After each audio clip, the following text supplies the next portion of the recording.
கர்த்தருடைய பரிசுத்தமான நாமம் மகிமைப்படுவதாக. பாளையங்கோட்டை இந்திய தேவ சபையிலிருந்து வழங்கும் காலை மன்னா என்ற நிகழ்ச்சிக்கு உங்களை இந்த காலவெளியில் வரவேற்றுக் கொள்கிறேன். கர்த்தர் கொடுத்த ஒரு புதிய நாளிலே புதிய கிருபைகளோடு கூட இந்த நாளை துவங்க கர்த்தர் உங்களுக்கு கிருபை செய்வாராக. வழக்கமாய் வேதத்தை வாசித்து தியானிக்கிற பகுதி 1 ராஜாக்கள் 1ஆம் அதிகாரம் 53 வசனங்களை உள்ளடக்கின ஒரு அதிகாரம். தாவீதினுடைய கடைசி நாட்களிலே தாவீதுக்கு அடுத்ததாய் ராஜாவாய் வரவேண்டியதான நபர்களை தீர்மானிக்கிற ஒரு நல்ல அதிகாரம். சாலமோன் இந்த அதிகாரத்தில் ராஜாவாக மாற்றப்படுகிறான். இதே அதிகாரத்தில் தான் சாலமோனுடைய மூத்தவனாயிருந்த அதோனியாவும் தன்னை ராஜாவாக ஆக்கி கொண்டான் என்பதை நீங்கள் இந்த புத்தகத்தில் வாசிக்க முடியும். இந்த காலவெளியிலே நம்முடைய இந்த காலை சிந்தைக்காக இந்த சரித்திரத்தில் நாம் கற்றுக்கொள்ள வேண்டிய ஒரு பாடம் நமக்கு இருக்கிறது.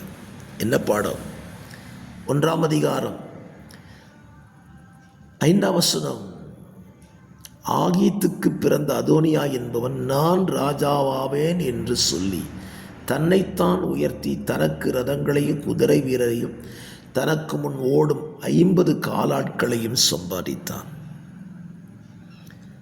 தான் ராஜாவாகணும் அப்படிங்கிறதுக்கு தன்னைத்தானே உயர்த்தி கொண்ட அதோனியா.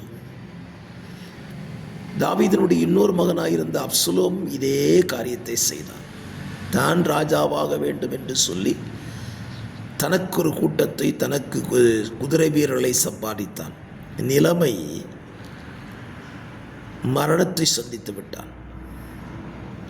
அதோனியாவும் பார்த்தீங்கன்னா அவனுடைய ஆசை அவனை வாழ வைக்கல, அவன் மரணத்தை சந்தித்து விட்டான்.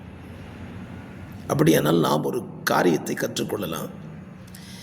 நம்முடைய வாழ்க்கையில் உயர்வு என்பது அது கர்த்தரால் வரணும்.